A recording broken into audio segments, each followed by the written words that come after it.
Hi there YouTube friends, I hope you're having a wonderful week and welcome back to Auntie A's Kitchen. In today's video we're going to be making 3 British classic recipes perfect for any tea party. And in the first part of the video I'm going to show you my favourite quick way to make a rich and creamy clotted cream. And since it's still rhubarb season, we're then going to be making some delicious rhubarb jam. Then in the final part of the video, we're going to be making some prune scones. And if you'd prefer to make some cranberry and pistachio scones, then you can also find this recipe on the channel. Now is all that's left to decide is whether you're putting your clotted cream or your jam on your scone first. So let's start by making our clotted cream. There are different ways that you can make it. My preference is to use the stovetop because it's quick and there's no wastage. I use 2 cartons of cream with a fat content of 33%, and an optional extra is to add a little bit of butter just to increase the fat content. Then on a low to medium heat, keep stirring until your cream reduces by about half. And for those who've never tasted clotted cream before, it has a rich, buttery, creamy flavour with a silky texture, and it really does elevate the flavours of your scone. As I show you in the video, after about 15 minutes, you'll see thick bubbles appearing in your pan and it will begin to thicken up. At this stage, take it off the heat, and as you run your spoon or your whisk through the pan, it will leave a trail. At this stage, put it into a glass jar and let it cool completely. When you first get your clotted cream out of the fridge, it can be quite hard, so for the best results, as you see me doing in the video, just take some of your clotted cream and leave it out on your counter to become nice and soft before serving. And if you stick around to the end of the video, I'll show you how I eat my clotted cream with jam and scones. When it comes to jam, traditionally strawberry jam is popular to have with scones, but I like to surprise my guests with different flavoured combinations. So another go-to jam for me when having scones is a rhubarb jam. So you're going to want to start by roughly cutting up your rhubarb, and I personally like to cut them up on the smaller side as I don't want any long stringy bits of rhubarb in my jam. Next you want the zest from one orange and place this straight into the pan with your rhubarb. As the rhubarb cooks down, it will produce a lot of water, so this next step is not needed, but I like to add the juice from the same orange, as this not only gets the cooking process started, but it's going to intensify the citrus flavour which will complement the rhubarb. And if you like rhubarb and are new here today, you might be interested to know that I've recently posted several rhubarb recipes on the channel, and I'll leave a link for these in the description under this video if you want to check them out. The final ingredient to add to the pan is some sugar, and the sugar plays a very important role in both preserving and setting your jam. If you're new to making jam, then let me help you, although I'm not an expert. There are different ways to set your jam. Rhubarb has a very low pectin level, whereas citrus fruits, for example, have very high pectin levels, and it's the pectin that helps your jam to set.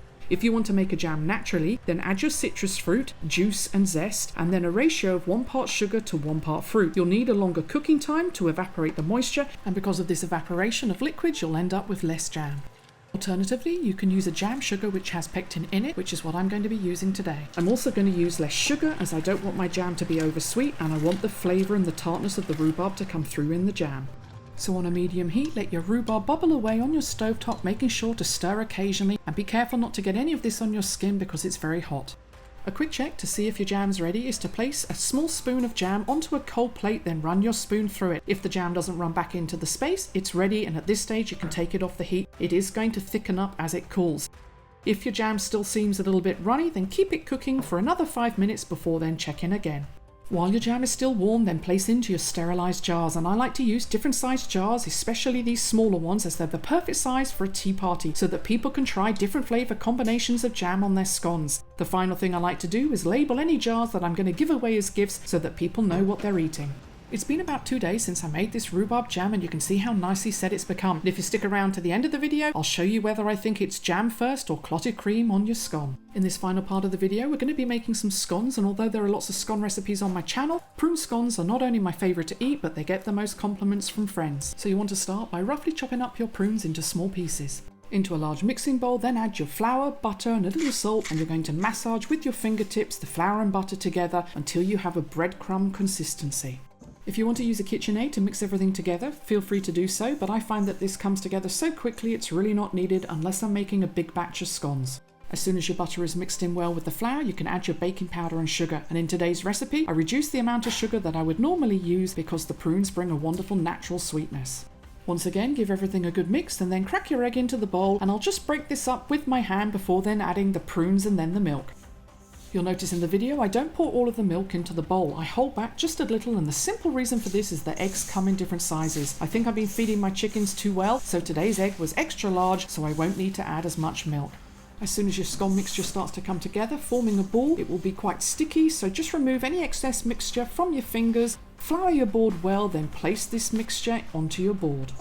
Once your scone mixture's on your board, just fold it together a few times. It'll be nice and soft, and then you're going to flour your rolling pin really well and start to roll out. As you gently roll out your scone mixture, occasionally turn it, making sure it doesn't stick to the board until you have the desired thickness, and I usually go for about 2 centimeters. Once rolled out, you can use any type of cookie cutter to cut out your scones, then just place them onto your oven tray lined with baking paper. Today I'm making scones that are quite large, as they're the star attraction, and we're only going to be eating these scones at tea time today. But if I were to be hosting a full-on tea party with sandwiches, cakes and biscuits for friends, then naturally I'd make the scones a lot smaller because I'd want my guests to be able to sample a little bit of everything. With all of the scones cut out, the final thing to do is to whisk up an egg, and then we're going to brush over the top of all of our scones. And a quick tip for you, make sure to only egg wash the top. If you egg wash the sides, it will prevent them from rising in the oven. Then all you need to do is to place them into a preheated oven until they're golden in colour. Then when you get your scones out of the oven, place them straight onto a cooling rack and let them cool completely before serving. I may be biased, but in my opinion, these prune scones are the perfect match to have alongside some creamy clotted cream and rhubarb jam. And as you can see in the video, they're so soft and easy to open, and I love to see the pockets of sweetness from the pieces of prune that are scattered throughout the scone. When it comes to toppings, I think it just comes down to personal preference. So for today, I go with a layer of our homemade silky clotted cream and then top this with our flavoursome homemade rhubarb jam. And if you like to eat yours in a different way, then let me know in the comments below, and I'd also be interested to know if there's a reason why you do it that way. As always, thanks for watching. Please don't forget to hit the like button if you enjoyed today's video, and I hope you have fun making and sharing these 3 tea party recipes with your family and friends. And if you haven't already, for more simple and delicious recipes, please subscribe to the channel.